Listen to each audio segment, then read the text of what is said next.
Thank you, Peter. It's so great to be in Fargo. This is my first time on the eastern half of the state.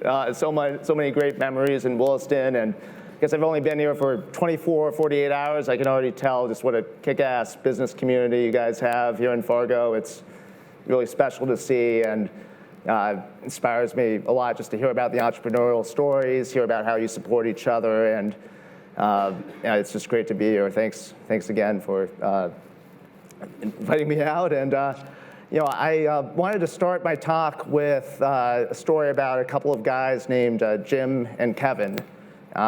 Jim and Kevin, back in 1994, they were just a couple of normal guys, graduated business school, about 30 years old, and they decided, don't want to go back to the corporate lifestyle.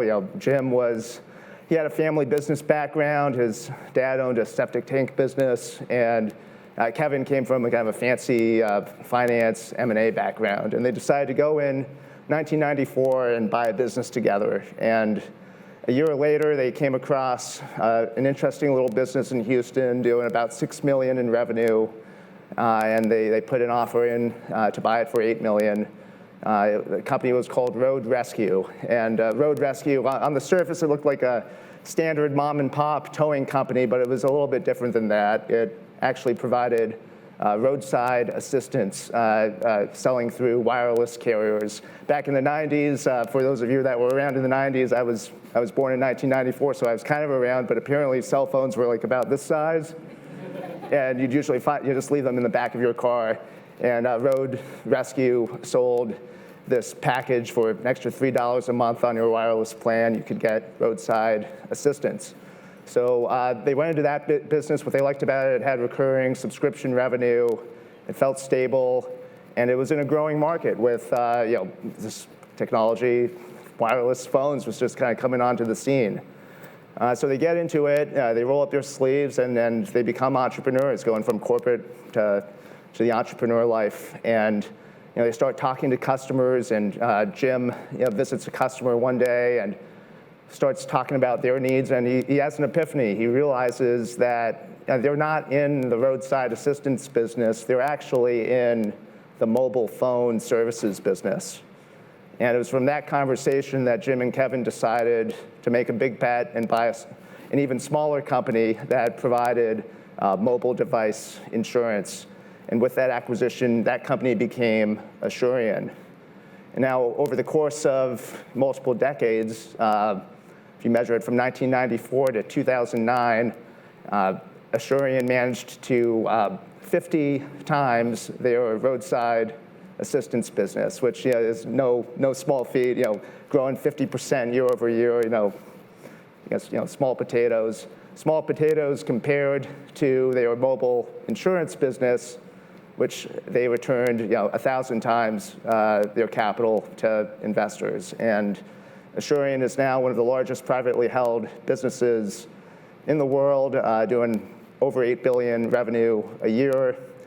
And with Assurion, Jim and Kevin birthed this kind of niche industry within private equity and venture capital called search funds, which so I owe them a debt of gratitude. They made many of my investors very rich, and kind of started this whole model of younger entrepreneurs going out and acquiring businesses and then joining them as the CEO, president, or operator, and growing them as entrepreneurs. So that's the path I'm on right now. I'm in the middle of negotiating several deals, hoping that one hits, and I can be in that CEO seat relatively soon. And happy to talk to any of you about the search fund community more and what that looks like and what that entails. But I was reflecting on Kevin and Jim's story and was trying to think about some things that were kind of both applicable to investors and entrepreneurs. And I came up with a few things that I've learned along the way and that I can also take from Kevin and Jim's experience. The first one is a great business to own is not necessarily a great business to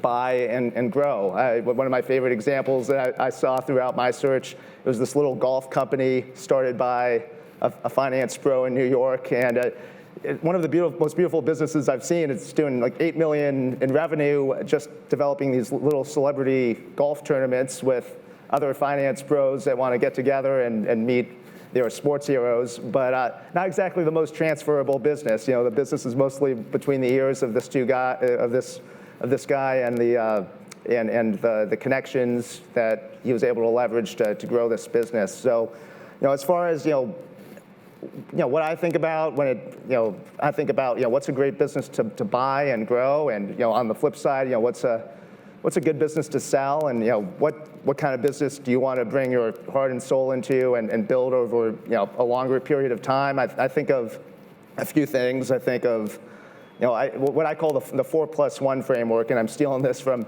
a search fund investor, but the 4 on that side is growth, size, market penetration, and mission criticality, and the +1 is business model. And on the growth side, I think it's helpful to think about both the industry growth and the company growth. On the company side, I'm a firm believer that a body that's in motion stays in motion.